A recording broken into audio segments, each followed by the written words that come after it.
Hey guys, welcome back to the Golf Podcast. So today we're going to dive a little bit into our recent trip to Maryland. If you're, as of when this podcast is coming out, it's also the day the episode 1 premieres. It's just a mini series. We got the opportunity recently to get down there and play some terrific golf courses. It was a nice mix too, because we played 2 private courses and 1 public course. In fact, the public course was the number 1 public course in the state. Yeah, and it was pretty. It sure was. It's also a Pete Dye. I love playing a Pete Dye. We're going to walk you guys through a little bit of that. We also got to play Argyle Country Club, which is a nice private club, really not too far from Washington, D.C. Yeah, place I've never been. Yep. And then Woodmont Country Club, which was an absolutely fantastic experience. It's also one of the qualifying tracks for this year's U.S. Open.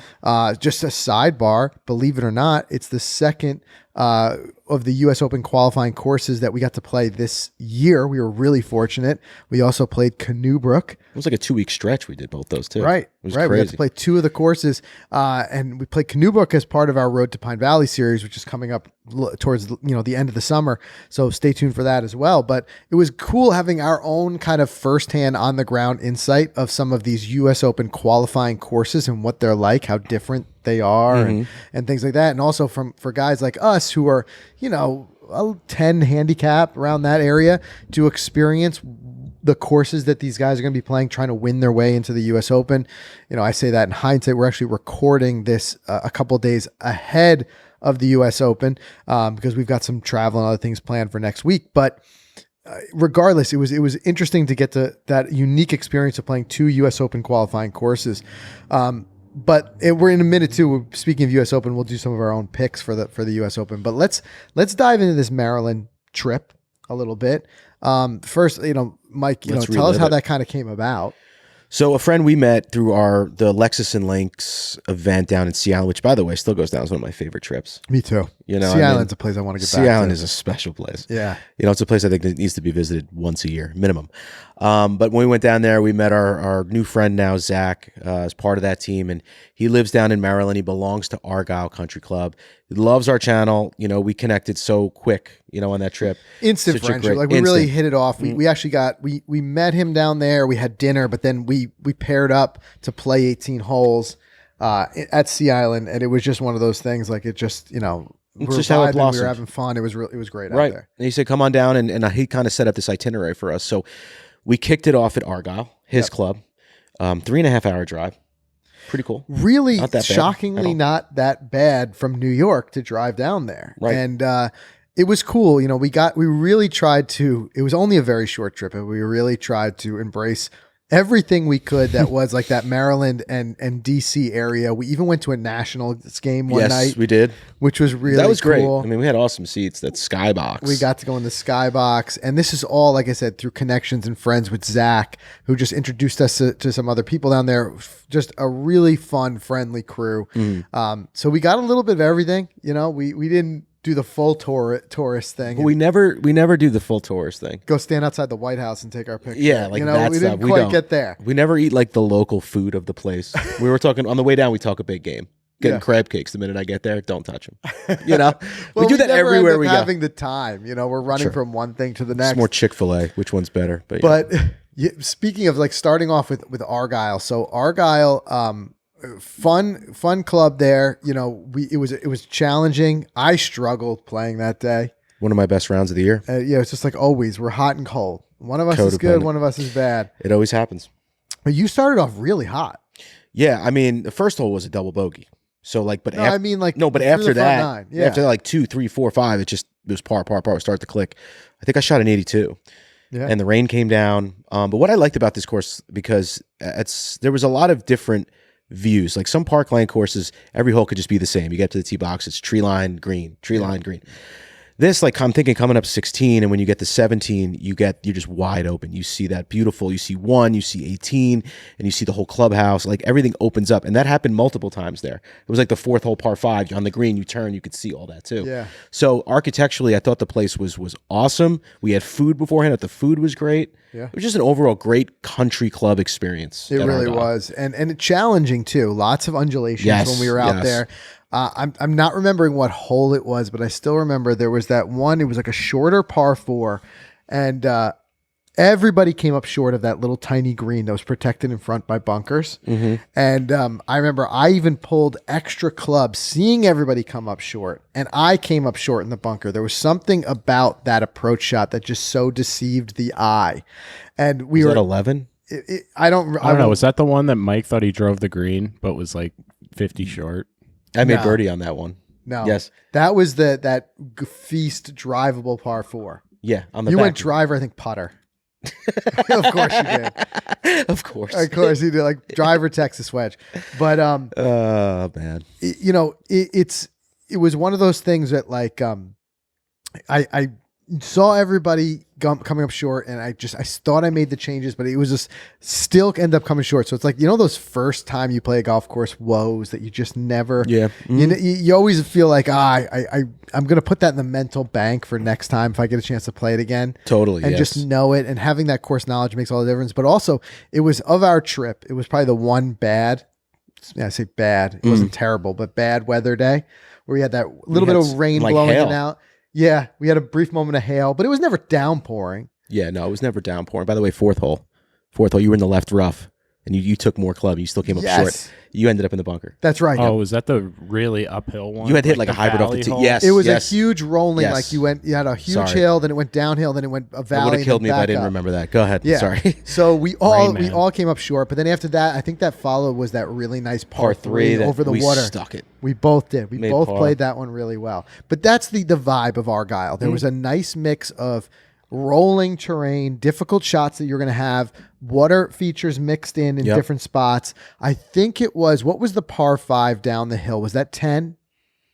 Where they had the water came out so far, they put a red stake. No, that was 11.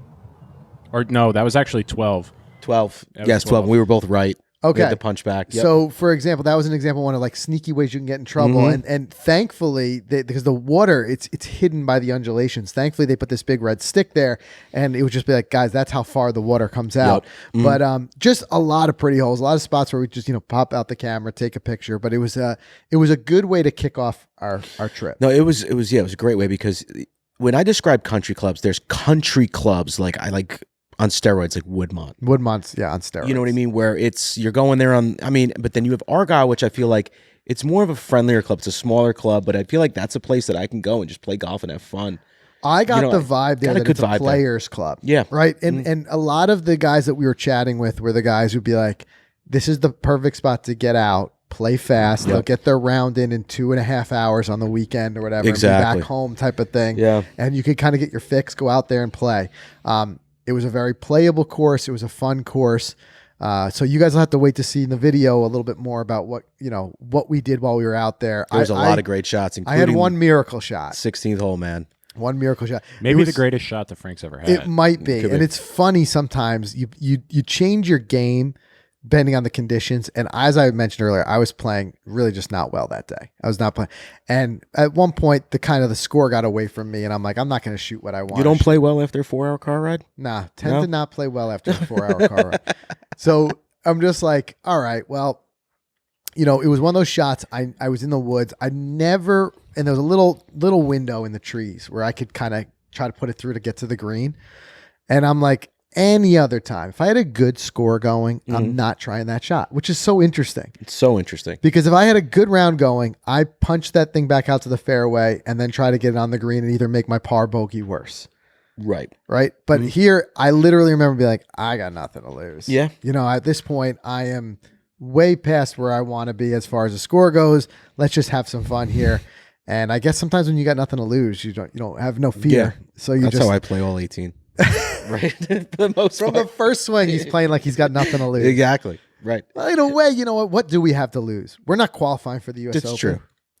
It's true. But I know, just me personally, let me know if you guys are similar or dissimilar to this in the comments. But I definitely will have a certain strategy that go out there to play. And then that strategy, if I'm not playing well, can go out the window. And I cut loose a little bit. Yeah, you could try new things. And that was a cut loose, and it worked out. Let's put it that way. What's funny about that shot is because, yes, you had to pull it off, but punching back to the fairway, damn well that you still would have had like 170 home. So Yes. you had to get it close to even make a par. You probably most likely percentage-wise would have made bogey.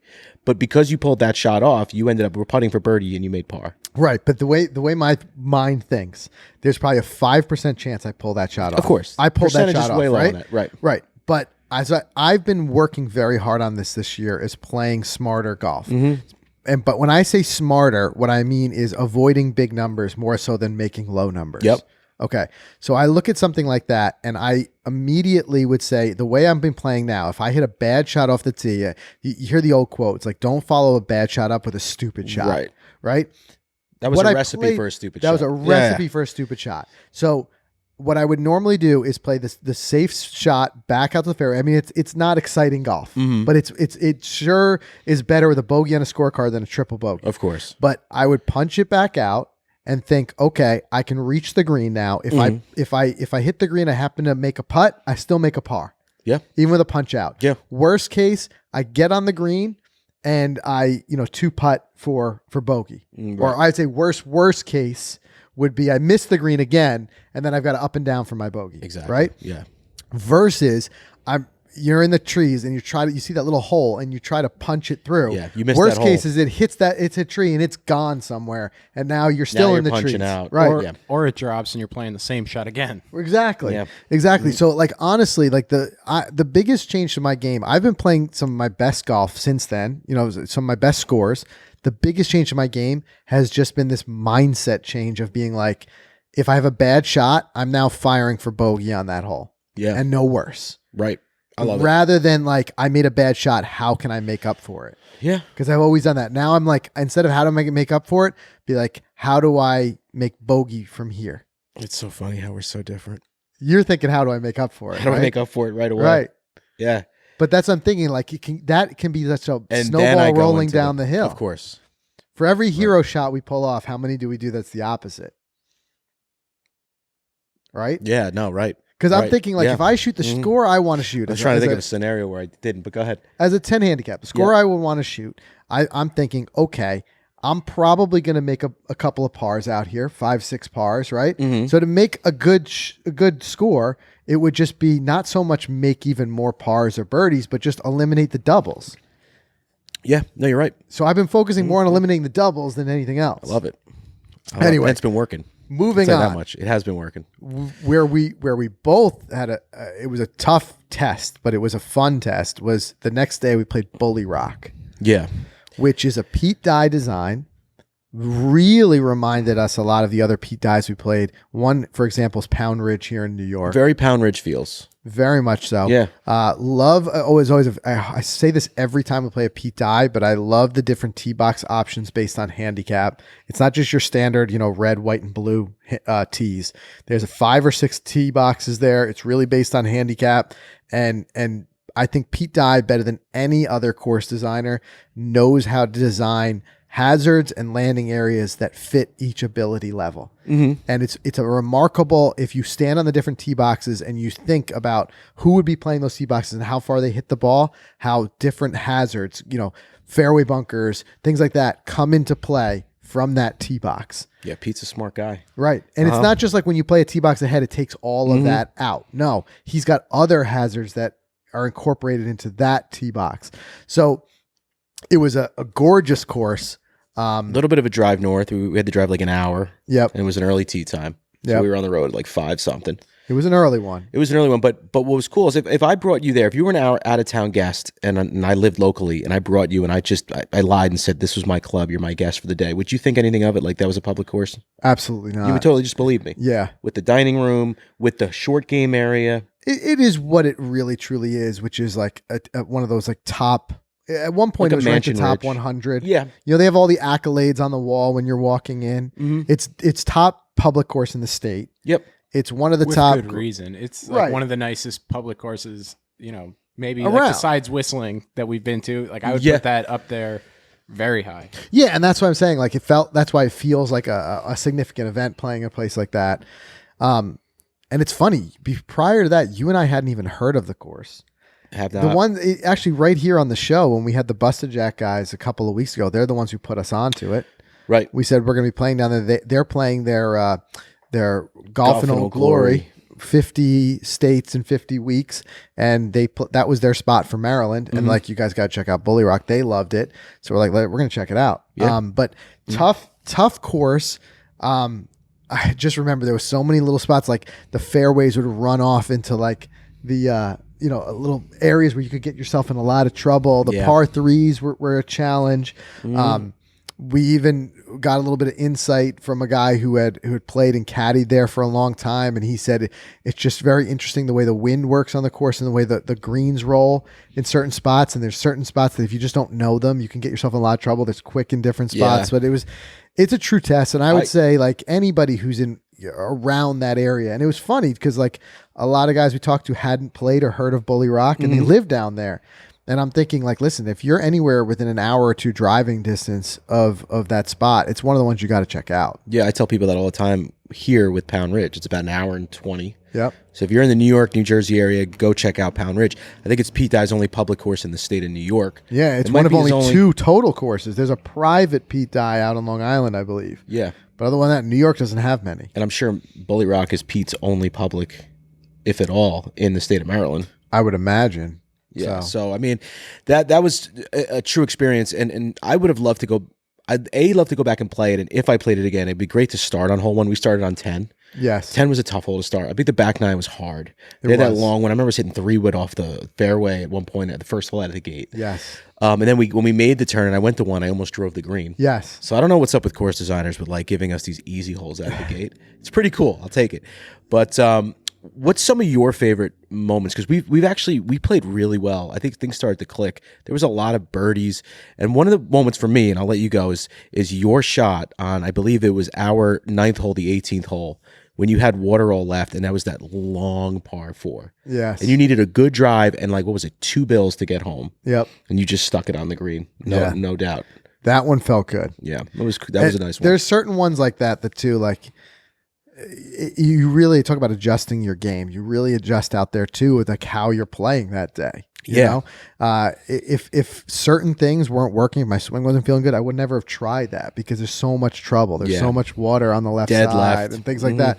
So it really depends. But I just remember like what stuck out in my head there was a lot of the par 3s. They were pretty par 3s. There's one I remember I got myself in trouble with like that water and waste to the right, and I went off to, but there was a lot of interesting stuff. You saw the real Pete Dye signatures out there working the railroad ties in. Gotta love something it. that Pete always does, and you saw that in a lot of areas. But again, I think that course is one that really stood out and impressed me far more than I expected that it was going to. Yeah, my biggest takeaway is the short game area. You don't see those things too often. The caliber of that short game area, different tee boxes to different greens.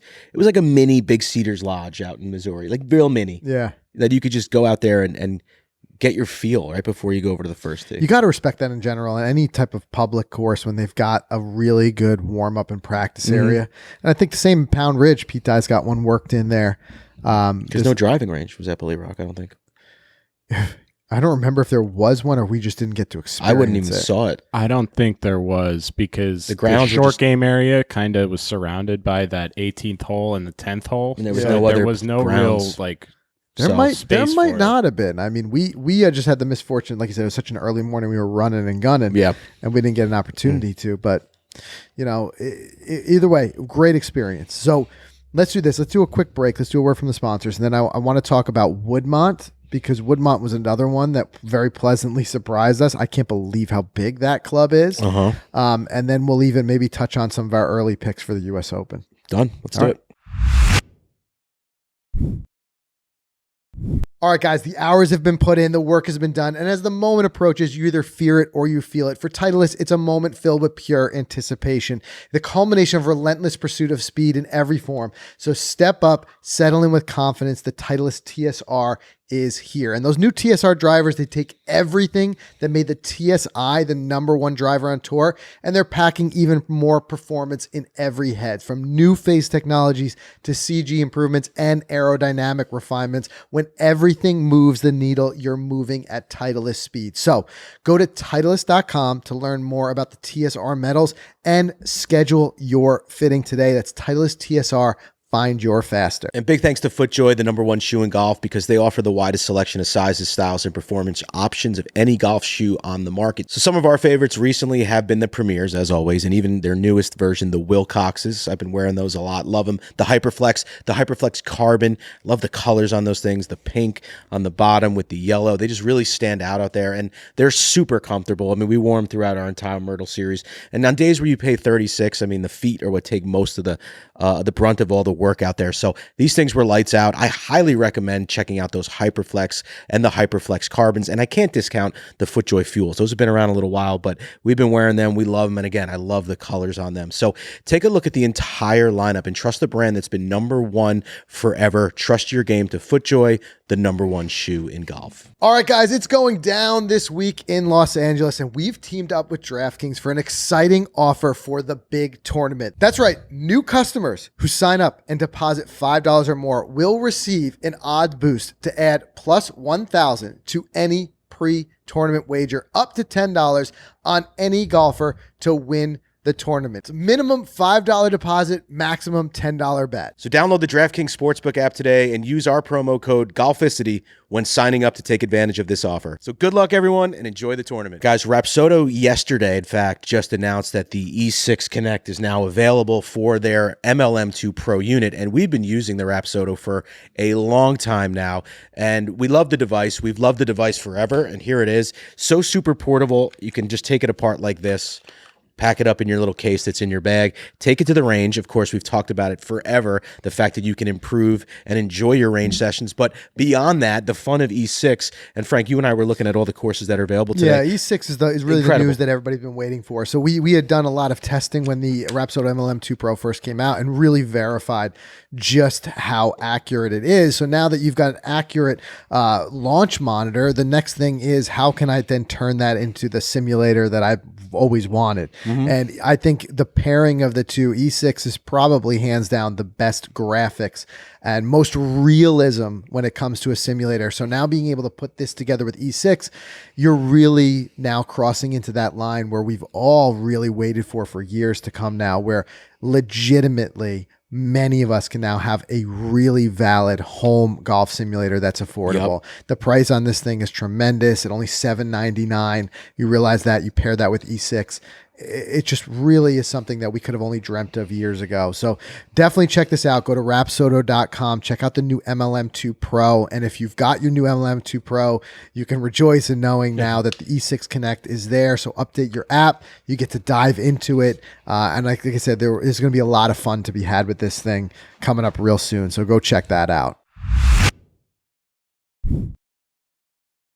All right, guys. So getting back to it. So Woodmont was the final stop on our mini series, and again, you're going to see all this in the coming weeks. We're going to release these one episode per week for 3 weeks, and Woodmont was one that we knew was going to be a treat, just because of the caliber of the club. The other thing that we had planned to do while we were there is link up with Trillium Rose, who's not only a top 100 golf instructor, she also was Barack Obama's swing instructor while he was a sitting president. How cool is that? How cool is that? Mm-hmm. And we actually got to chat with her a little bit. We met with her at Woodmont and got to chat with her a little bit about it. And she was just saying the logistics of giving a sitting president a swing lesson. Yeah. A lot goes into it. Right. And just saying, like, just with the Secret Service and having them around and all that, and like ambulance on staff at all times. And it just even like the rules around like how close you can get to a president. Can you imagine like giving a lesson and being worrying like, can I touch him? Can I move his grip? Can I do that? You know what I mean? So she had some great insight in that. And we did actually a mini series of instructional content with her, which was just really great. Both of us helped us dramatically. Big time. I think it'll help you guys too. We're gonna put those out as well. But as part of this, we got to go out there and play Woodmont. Now, Woodmont has 2 courses there. We got to play the North, which is also the one that was the U.S. Open qualifying course. And wow, I mean, stunner of a course. I mean, beautiful. Huge shout out to Baker, by the way. Baker. He was our host that day. Our host, and he took us around the course. And Baker saved me a lot of strokes. Yeah, he sure did. Because there was a lot of member knowledge. Yeah. He's like, just trust me. Don't aim for the green. Like there's one hole. He's like, hit it over there. It's going to bounce off that hill. And it's going to roll down to the green. It's a little member bounce. It's what we do. You know what I mean? We're like, great. But the first thing that impressed us when we first showed up there was the scale of this place. First of all, I think there's like something like 1,300 members. Yeah, I think that number's right. It's a massive spot. So you've got the huge clubhouse. We got to have lunch in there. It was on point. It was great.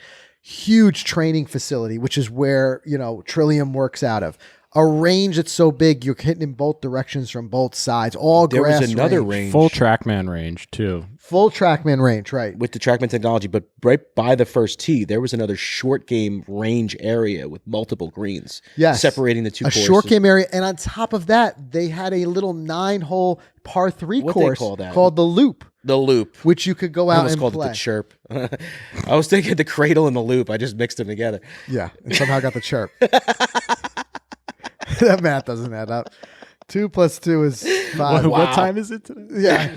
Wow. So you got all those facilities. It's one of those places that like could be like a dream membership spot. Even like we got to like pop our head in there, Zach, before we hit the road. The clubhouse. I mean the locker room. My God. The locker room was They dope. had a full on dry sauna. Yep. Hot tub, wet sauna, so steam room. Yeah. And it was just unbelievable. I've been to a lot of clubhouses Yeah. working for you guys. I've never seen anything quite like this. It was just, they had it dialed in. If I was ever 1,300 like a member members, of a club, 36, I would try 36 and be holes. there. Yeah. I agree. Like I could spend hours in the locker room alone. Yeah. It's like a spa. And they also had everything else. They had like tennis, they had pickleball, like Yep. it's like an awesome, they were redoing the pool. Like Place is designed for you to just spend the whole day there. For sure. Yeah, be there all summer, So, Right. but the course itself, tough course, had to know your spots. And one of the main features that I remember was a lot of the fairway bunkers and greenside bunkers had where the fairway, the tight grass was mowed right up to them. And then there was a little ledge. Just a drop off. Just intentional. You could think you're hitting the fairway and the ball's rolling and it just will roll into the Infinity fairway. bunker? Yeah, like, it's almost like an infinity bunker. It just like kind of goes in. But there was no like long grass or rough Nothing. protecting it that might It was check you up. fairway to the drop off. To the drop, and you would just end up in bunkers. But there were some cool water features out there. There cool were bridge, walking bridge on 17. that's a course that I was really bummed that we weren't able to fly drone. Being we were so close I to know. Washington, D.C., the capital, just yeah, it's a bummer. absolutely no drone zone. Yeah. Like you take that drone up in the air, Secret Service is landing there, arresting you Yeah. on the spot. Well, interestingly enough, that's the other part of the story. Secret Service was there when we were there. Because casually, it wasn't like big pomp and circumstance. Like it wasn't like just like people were just mentioning it. Obama's out there. He's playing out there right now. somewhere. You know, And what we'd he's have on? He's no out there. idea. You would have no idea. No idea. No. There was just 2 Secret Service Suburbans parked like away from all of the other cars in their own spot. Yep. And people just casually mentioning it. Yeah, Obama's getting his round in. He's out not there even right a member now. there, but He's not even, yeah. yeah. And just like that was like the caliber of the place. You got an ex-president out there playing Which is- golf Yes, with exactly. like 8 Secret Service guys. And that's, you just described the complete difference in the 3 courses that we played. We had a public course, but it felt like a country club. Yep. But it was a course where anyone can play. Then you had our Woodmont, which you probably in a million years anyone couldn't even sniff it because of the price and the caliber of it. And then a place like Argyle, which is an affordable country club, from what we heard. Yeah. That you could just go there and play great golf on a beautiful course. Yeah. It was 3 completely different. That's the cool thing about the diversity we always talk about of golf in just a small area. Yep. So we got to get our round in. We got to have a nice little lunch that we really enjoyed. That, like I said, you'll see all of that in the video. But what was the other thing I wanted to mention about Woodmont? It was just an enjoyable day, but where I could see how it could be very challenging. That's what I wanted to talk about was as a U.S. Open qualifier. Mm-hmm. There you could see it like we and as we got to watch some of the guys playing Woodmont and watch their scores rolling in online, could gain a lot of respect for it because we played, not even the back tees that day, but there were additional tees because it's also a championship venue. Yeah. Where those tees probably only get play during championship events, but you could still see the tee boxes. And where those tee boxes were located, I remember one par 3, I think it was like 230, 235 or something. Difficult shot. The tee box, it's located in a whole other spot. So you're coming at the green from a whole other angle. Sure. Makes the landing areas and the targets even smaller. We saw those out there, and the few times I peeked back, and I'm like, wow. That's tough. That's tough. So that was cool. Stay tuned. The Maryland series, mini series is coming out. It's actually rolling out now. Hope you guys enjoy it, but that one was really fun. But speaking of which, I want to touch on this too before we kind of dip out is Canoe Brook. So Canoe Brook, this is back here in New Jersey. We played as part of the Road to Pine Valley, but what reminded me was U.S. Open qualifying place and the tee boxes. Same type of thing. The respect I have for these guys who are out there firing, couple under par or even par in these U.S. Open qualifiers is tremendous given the task ahead of them. Totally. I remember we played, I think it was the 8th hole at Canoe Brook. We played it was a par 5. I think we played it at 535 yards. And there was a set of tee boxes that was at least 75 yards behind us. Oh, yeah. Uh-huh. So you're talking about 600 plus yard par 5. And no shot was super easy out there. It was very interesting. Like as you worked your way up, there's a back 9 stretch of holes that were up elevated, beautiful holes up there. You really can nice. See so much of the golf course. But between that and Woodmont, 2 great tests of golf to hold U.S. Open qualifiers. Yeah, no doubt. I have a question for you guys. Out of the 2 courses, if you had to qualify for the U.S. Open, which one would you try and Canoe play Brook at? all day. Canoe Brook. Woodmont held my head to the floor and just kept punching me in the back. I shot a 92 there. I shot an 82 at Argyle, 92 at Woodmont. But I feel like Canoe Brook for me was a little more scoreable for my game. Yeah. I felt more comfortable there. I don't know what it was. I think I would. Woodmont felt long. Yeah, Woodmont was tough, and like I said, those fairway bunkers that made it really tough. I think for me it depends. I think with the right amount of course knowledge at Woodmont, you could get a little bit of a leg up on the field. I just learning that from the experience of just being out there and just seeing, spots I wouldn't normally see if they hit it here, hit it there. If you know your spots, if you got a couple of good practice rounds in, I think you could get a little leverage on the field on the guys who didn't at Woodmont.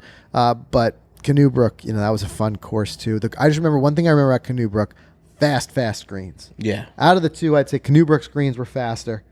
Yeah. So it depends on if you like your green speeds really dialed up. Canoe Brook's the spot for you. Out of a lot of the courses that we've played recently, I would probably compare Canoe Brook and Woodmont the most. Yeah. Like massive, beautiful clubhouse. They had all the amenities, 36 pickleball, holes. tennis, pool, just really cool spot that I feel like that I could stay at forever. Yep. They're both top tier country and clubs. two 18-hole stretches that I believe are not very similar. Right. So you could switch have up the like flavor. great diversity. Yeah, top tier country clubs all the way.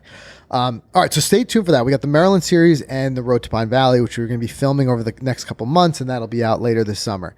Before we wrap it up, though, I know we've got a little bit of time. Some of this stuff might change, but what do you say we really quickly run through? Do them live right now on DraftKings. Oh, you want to play some bets? Let's play some quick bets for the U.S. Open. I'm going to try to piggyback off the success I had from the PGA. I'm going to go Brooks. I got a bet slip going here. Tell us about your PGA success. So I had I don't know if it was 10 or 15 bucks on Brooks to win outright. And then I had a small bet on it was either Brooks or JT to win. I love those little prop bets. Either Brooks or JT to win. I was like, all right, great. So Brooks won, and I had both those bets in, and the total, I think I spent 25 bucks. I won 330. Okay. It was easy. That's great. Easy. Yeah, so let's Walk in do, the park. Well, right now, because of the fact that we are still, as of recording this, a week out from the U.S. Open, the only option we have right now is to pick the outright winner. That's it. So let's each throw a couple of bucks on an outright winner and tell you why you're picking them. So go ahead. You can have the first. All right, I'm going to stick with Brooks, and I know he's hungry to win all these majors so he can get on the Ryder Cup. So I'm going to go 20 bucks on Brooks. And Brooks is at plus 1,200 right now. That could change. It's a $260 payday if he wins. There you go. That's 10x my money. I love it. I'm taking Fitz for the defense because he's 25-1 Fitzpatrick. So you're going to throw some on both. Koepka I usually and spread the crumbs around. Okay. So when I go into it, I usually bet $50 a week, like 40 to $50 a week. Okay. And I'll just sprinkle the crumbs around. And that's what I did with Brooks. I threw a little on Spieth that week, a little $3 here, and then I ended up winning. So my last pick is I love to do an ultra long shot, and I know this is the event that Phil needs for the career Grand Slam. He's hot again on Twitter. He's bubbling. $10 on Phil to win $1,310. He's 1,300 to 1. 1,300 to 1 on Phil. I'm sorry, 130 to 1. I think that's a great bet, especially with this news that just dropped while we were recording this, that the PGA Tour might be merging with the with Live. Might give him some added confidence and pep in his step this week. I like totally it. could. Do 28 to 1 DJ, 25 to 1 Cam Smith. I mean, there's a lot of good ones here. Cam Young, 35 to 1. I'm going to tell you what I'm doing. I'm going to take two guys who've had success in Cali before, and I think could dial it up. No, I'm gonna throw a couple of bucks each on Xander Schauffele. Love it. And Colin Morikawa. Love it. I think they're two guys who could really play well here. I mean, I think if there's anything like as far as like a sister type of course to it might be Riviera, which isn't far from there. But it's a very unique style of golf. I love it. I like Xander, and if either one of them comes out, I'm walking away with about $200. I'm going to put $10 on each guy, on Xander and on Morikawa. I love it, and you just reminded me with California guy. I know Homa likes to win in Cali. I'm doing my last 10 on Homa. Okay, all right. So we got a couple bucks in there. We're gonna see. Good luck anybody who's going to be throwing a couple down for this week on the U.S. Open. Hopefully you guys enjoy it. We've got a good podcast coming up for you next week. We've got our big announcement of our own tournament announcement. So stay tuned for that. This one's going to be a big one. It's going to be the first time we're doing something really big, as far as a tournament goes. So stay tuned for that. In the meantime, thanks for watching. Subscribe wherever you get your podcast. We'll see you again next week.